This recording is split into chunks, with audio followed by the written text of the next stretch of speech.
Hi, this is Roger. Thanks for dropping by. Desperately trying to drown out the fan. Forgot to turn it off. Gone deaf. Sorry about that. Always forget until I start.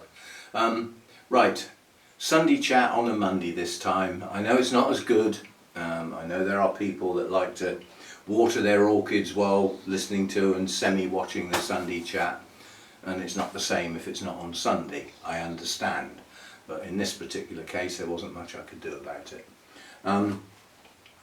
Right, so the big event this weekend was the Orchid Society's annual garden party, which went very, very well. I picked Hannah up on time as planned, and we set off to go straight to the garden party and spent 25 minutes getting through Salisbury.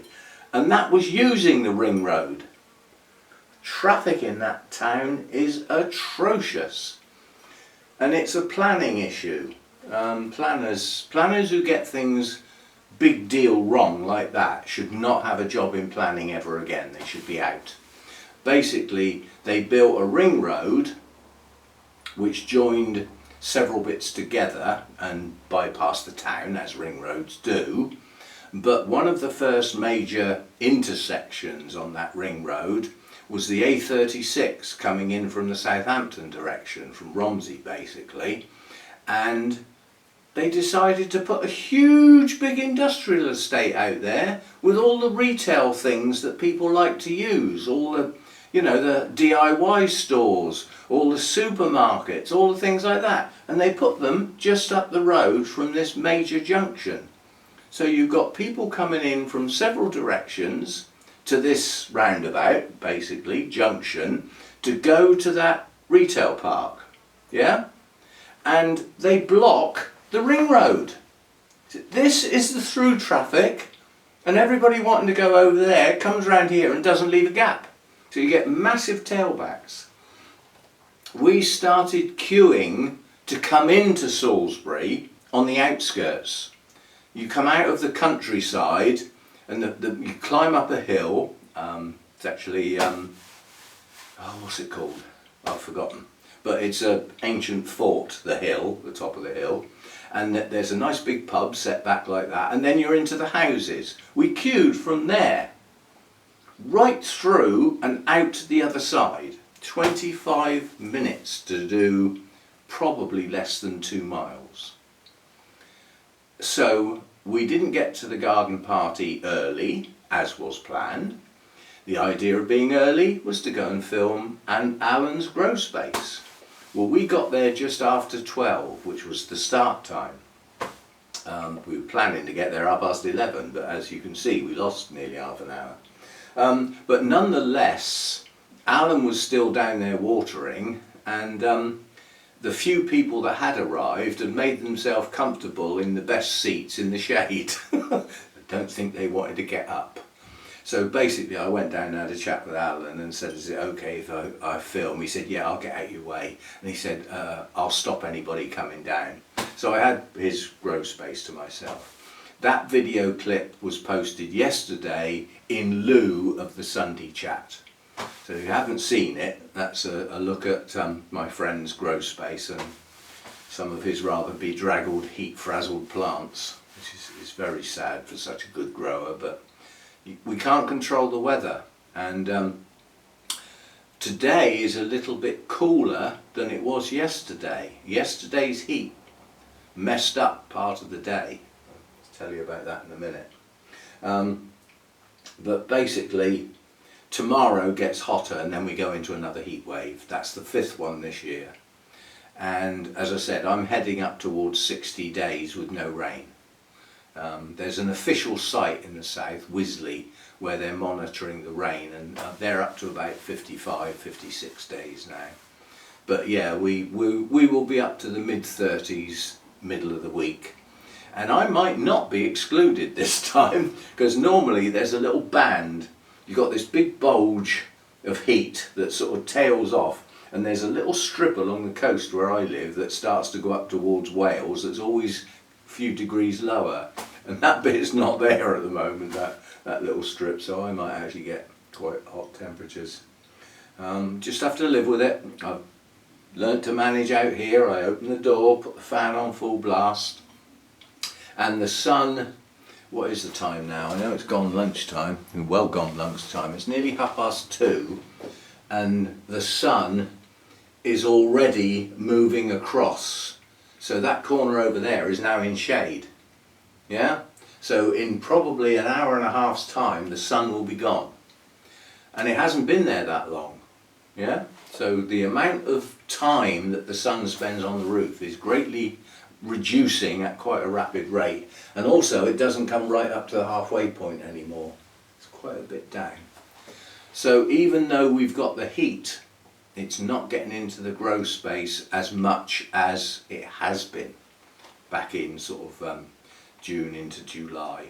The July heat wave bit was the worst because the sun was at its full strength and its full height, and the days were long, daylight lengths were long.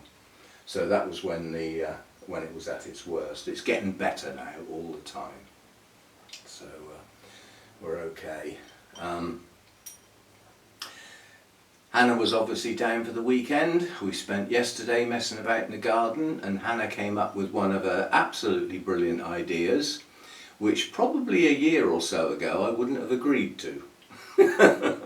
But this time I just agreed to it. Unfortunately, it's a job that got started and never got finished because the sun came round. You just can't do physical work in that sort of heat. And I mean, Hannah, you know, she gets in the sun too long, she overheats. She gets migraines and everything, so she quit before the job got finished.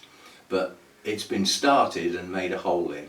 And if you want to see what we were up to yesterday, there's a video on the other channel, on the gardening channel.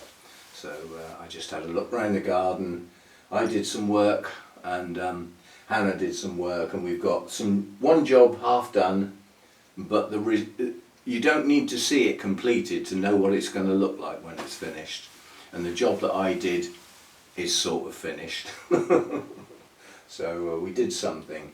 But then the Sunday came to an end. We had our meal. We had some nice pan-fried salmon and some new potatoes and peas. And it was nice, because we didn't want a heavy meal. We didn't want a big roast dinner, not on a hot day. It just doesn't work so well. So it's a relatively light meal, you know. And then we set off to run Hannah home. And that's when the problem started. Partway, Ringwood is the first town that I get to when I'm going anywhere, quite honestly. Almost everywhere I go to Ringwood and then head off that way, or that way. 3 choices, up or west or east. And the west or east is the A31. East it heads out. I would head off down that way, join the A35 to go to Burnham's, yeah, and like that RHS Rosemore, I would head off that way. Also where the Bournemouth Orchid Society show is, I would head that way. Heading north is basically where Hannah lives. I don't go up there for much else actually, apart from picking Hannah up and dropping her off. But then east goes to Southampton. And then on to the road, the A34, M3 that goes up Oxford Way, which is the way I go to the NEC, Birmingham, that sort of thing. And you know, the M27 carries on eastwards. That's the way I go to pick Lynn up, or to go to our show, or the Orchid Society meetings, or Mather's. So this Ringwood is like my exit point. And on the way to Ringwood, I looked at Hannah and I said, do you know, there's a lot of smoke out there. That must be a fire, proper fire, like, you know, not somebody's bonfire in their garden, like a proper fire. And of course, this time of year with the droughts and everything so bone dry, you worry about those sorts of things. But anyway, we then got behind trees and things, and it's all right. There's just a bright orange butterfly in the garden that no, it's a comma. It's all right. It could have been something rare, but it's not. It's a comma. Still nice to see. But yes, so we got to Ringwood, and then our troubles started, because we headed north on our normal road and effectively stopped. Go, stop, stop, go. Go a bit, speed up a bit, stop. So there was some problem up ahead that as yet undefined. You know, I was looking round the bends as we were travelling. I couldn't see anything apart from a line of traffic, brake lights. That's a lovely sight when you just want to get on and go, isn't it? Anyway, when we got to Fordingbridge, which is the next place heading north, most of the cars were turning off into Fordingbridge. It's a turning that goes down to a roundabout and then left into the town and whatever. And the right turn at that point, it's a road that hardly anybody ever uses, goes somewhere that was important. Why everybody was turning off into Fordingbridge? Because that fire was on the A31, the Ringwood to Southampton dual carriageway.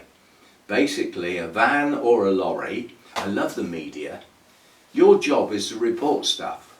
Some people said it was a van, some people said it was a lorry. Do you not know the difference, for hell's sake? You know, one's a bit bigger than the other one for a start. Anyway, so I still don't know whether it was a van or a lorry, but whatever it was, it caught fire, and the fire spread to the heathland. And people had to abandon their cars and leg it on foot. It was that bad. So that was the smoke we saw on the way to Ringwood. And that fire hadn't long started at that point. So basically, all the traffic was turned back. And they were heading up the road that we were using, which was what the problem was. And then they were all being redirected off at Fordingbridge to take that right turn, because that goes through tiny little lanes and ends up coming out at the end of the A31. There's no exits on the A31. Once you get on it, you're stuck. And that comes out at junction 1 of the M27, this little side. So that's what the hold-up was. The hold-up was the tailback from the junction in Fordingbridge. And people worried to death because they didn't know where they were going, you know, because that's not where they normally are. Desperately looking at the sat-nav, thinking, I hope it knows what it's doing. Anyway, so that was a big deal. Of course, I don't know that that's the road closed because of the fire at this point. So as soon as we got past Fordingbridge, away we went, got off home, and part way to Hannah's, near the end of the journey, I made a point of pointing out to Hannah, this view is important. I'll come to that in a minute, because that view from where we were at the time is going to be very important later this week. Anyway, we got back to Hannah's late, and consequently I knew I was going to get home late. Nowadays that doesn't matter so much, because I used to have somebody who wanted their supper, so I used to like to get back at a reasonable time. Well, obviously that doesn't happen anymore. So anyway, I left Hannah's thinking I'd have a nice run home like I normally do, because it's sort of later on a Sunday evening, like, you know, sort of 8 o'clock, 9 o'clock, 9:30. Everybody's home indoors by then. And then we got on that road down from Fordingbridge, and there's lots of traffic again. And I thought, what on earth is going on here? Of course, what I didn't know is they'd closed the dual carriageway both ways. So that little road from Fordingbridge cutting across to junction 1 of the M27, people coming down to my way were being signposted off back into Fordingbridge and back onto the road which I used to get home. So it took me quite a long time to get home. And of course, once I got to Ringwood and got on my road, I thought, oh, we're away now. Whatever the reason was, I still didn't know it was this fire causing the problem. I thought, we're away now. And then coming the other way, solid traffic. I thought, what on earth is going on? To have traffic on that little country road back to where I live at that time of night had to be a road closure or a serious accident. And basically it was the other alternate route to the dual carriageway being closed. One of them was hang a right and come to Fordingbridge and down to Ringwood that way. The other way was to come off it to Lyndhurst and then come down to Christchurch and come to Ringwood. Anyway, I got home late and promptly went to bed. So that was the end of Sunday. It didn't end very well. I hate getting stuck in traffic, but it's life. If you use the roads, things go wrong.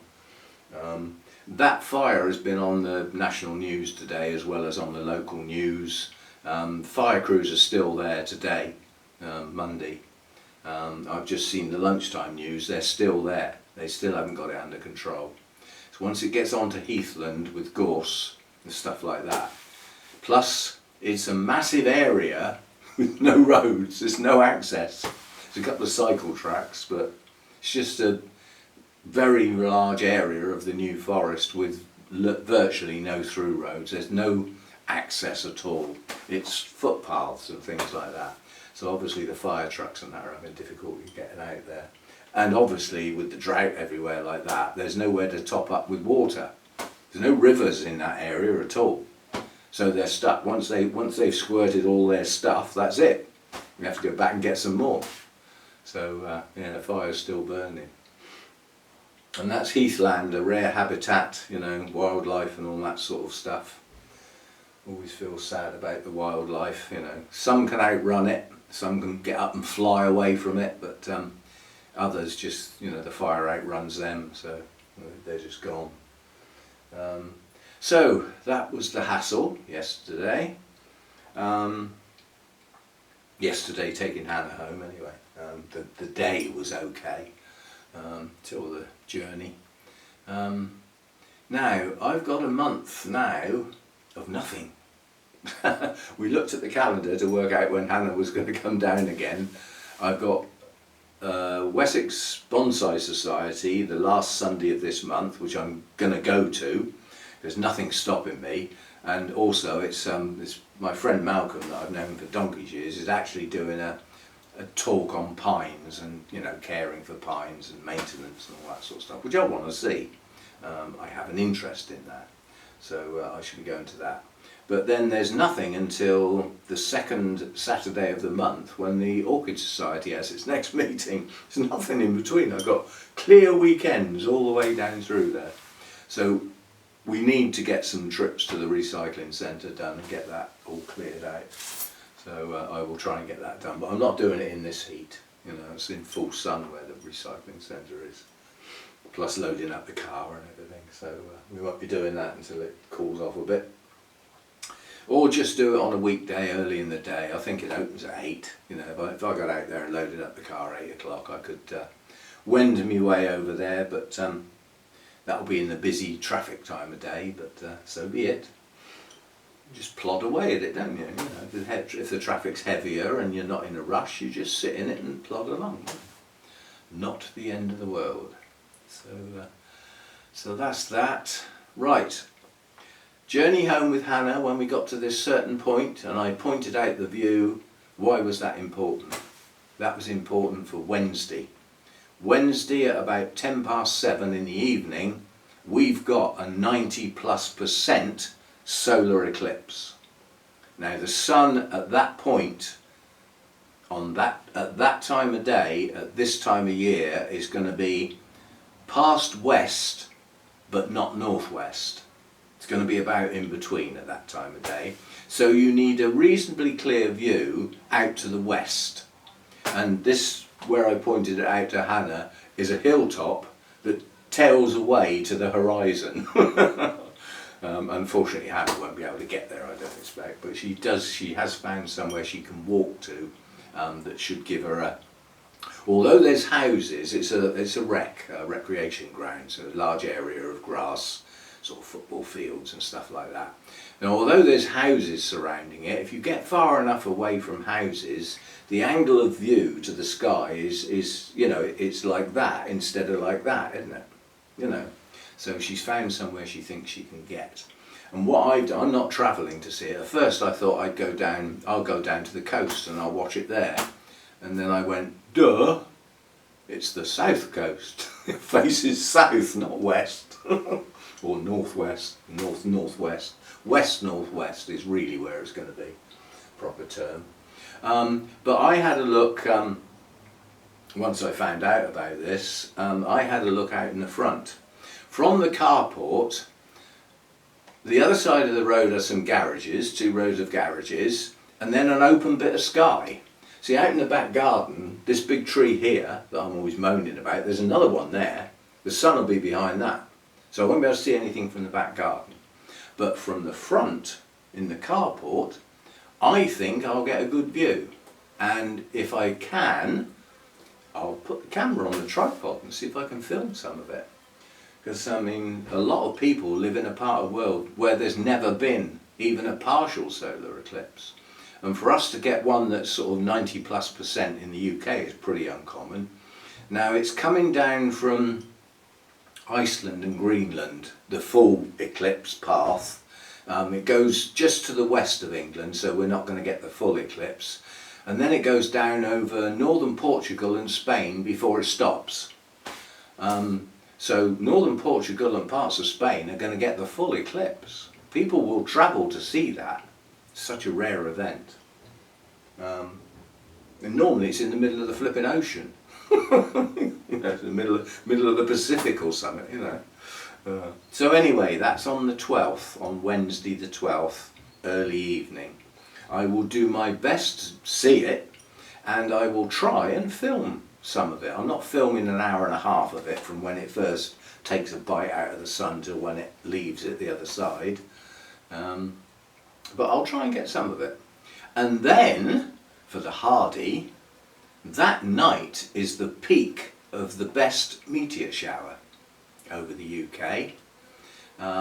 Its real peak is from midnight to about 4 o'clock in the morning. The Perseid meteor shower or something, I don't think I've said that right, but it begins with P, and the meteor showers are always geared up to their point of origin, where they come out from. Because when you see a shooting star, a meteor, basically you never see it start, because it's got to catch your eye, and it takes that little bit of time to go from looking up there to looking there. And by then it's already done some travelling. But there is always a point of origin, and the point of origin for this one, the constellation, I don't know, so I wouldn't be able to spot it in the sky, but it's just to the left of Cassiopeia, which is so obvious in the sky a half-wit can find it, because it's a big W. It's a set of stars that's one there, one there, one there, one there and one there, and it makes a big W in the sky, and they're bright stars, so they stand out. So you can find that pretty easy, and the point of origin for this meteor shower is to the left of that. Now, to watch the meteor shower, I can go out in the back garden, because I've got a lot of sky, and the garden faces north. Well, I need to be looking slightly northeast. Well, I'll get over on the left of the garden and look northeast then. So I should be able to see some of that. I thought I might actually put the camera on the tripod and let it run and see if I can catch some of them. At their peak it could be greater than 50 an hour. That doesn't mean there's one every minute. You know, you can get half a dozen fire off close together and then 5 minutes with nothing. But cost me nothing really to just put the camera on the tripod, pointing at the sky and let it run. And then we'll see what happens. So 2 sky events on the same day. And we're in the middle of a heat wave. Probably for the first time ever with a nighttime event or evening event. There might not be any clouds and it might not be hissing down with rain. That is the novelty, because practically every time there's an event like that, I sort of think, right, I must find somewhere to go and watch that. It's raining, or it's heavy cloud cover. There's no point in even going outside the door. But I will see what I can do. But again, that was on the national news today. And the local news. They were just obviously when they publicise something like that, it's a partial eclipse, so not the whole sun. They've got to keep harping on about the safety. It's not ideal to be looking straight at the sun. Now this is evening time, the sun's not as strong at that point. Now my glasses go dark, that's no real protection from looking directly at the sun, but you can glance at it. And I'm worried whether if I point the camera at the sun, is it going to damage the lens? And then I stopped and thought, I've been filming in the garden before now and I pointed the camera at the sun and apologised, oh sorry, but I've done it and it didn't harm the camera. so I know I'm okay. I've got one of those buzzy flies because the door's open at the moment because I've got the fan off. You know, I can't have the fan on, it's too loud. And if I've got the fan off with the sun going across, I need the door open. So that's that. Now, I did say in the last Sunday chat, I'm going to start ending the Sunday chat with an orchid thing. And I've got to this point where, as far as I'm concerned, the Sunday chat's almost over, and I haven't even thought about an orchid thing, so we're not going to get one. It's also late in the day, you know, I'm probably heading towards 3 o'clock now, and I haven't had any lunch yet, so I'm probably just going to leave it at that. But what I will do is say the thank yous, which I always do on the Sunday chat. So thanks for the members. I have lost an important member. I can't do anything about these events. You know, if people choose to leave, it's their choice, same as it's their choice to join as a member, either on YouTube or on the Patreon site. But I've lost one of the high tier YouTube members. That's a bit of a financial loss. But then I have gained a couple recently. So swings and roundabouts. But I've got to live with it, you know, there's nothing I can do. And reasons why people leave I don't find out, and YouTube won't tell you who's left. They only tell you your current members. That's all you can get from their stats.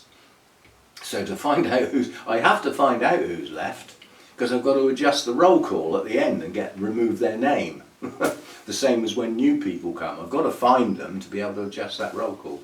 So I will find out who it is and delete them from the list. So be it. And there's no change on the Patreon site. Everybody that's a member over there has stayed, so that's good. And basically the channel runs because of you people. I know I'm standing here talking to myself, i.e. the camera, but I know that people will watch the video. Otherwise there would be no point in making the videos, would they? I don't do the videos for my pleasure, I do them for my viewers. Hopefully to enable the channel to keep going and to keep growing. That's the whole idea. It's like I've said, the orchids and the garden and bonsai and stuff, those are my hobbies. YouTube is my job because I get some income from it. But I only get some income if I've got viewers watching the channel, watching the video, doing the thumbs up and subscribing if they're not subscribed. That's how the channel grows and flows along. If YouTube sees it going downhill, it will stop promoting the channel and then it can go downhill quite fast. So I'm pleased that people watch my videos, very pleased. And a reminder again that there will be one, I'm going to sneeze, on the other channel about the bits that we did over the weekend.